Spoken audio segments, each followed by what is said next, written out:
Hey guys, welcome to Tech Team channel. Hope you guys are having a very nice day. In this video, I'm going to show you how to transfer files from mobile to laptop without data cable. So to transfer it, you can just do one thing. You need to just install an app, Wi-Fi FTP server.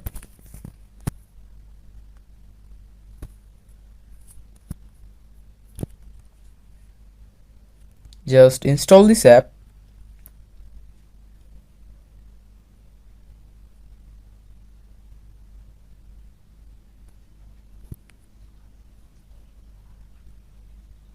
Click on start. Give permissions.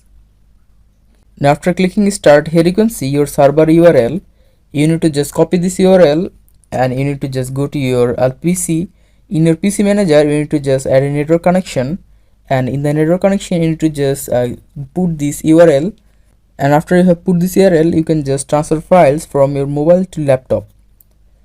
So guys, that's how you can transfer files from mobile to laptop without USB. Hope you find this video helpful. If you find this video helpful, then give a thumbs up and don't forget to subscribe Tech Team channel. Thank you so much for watching the video.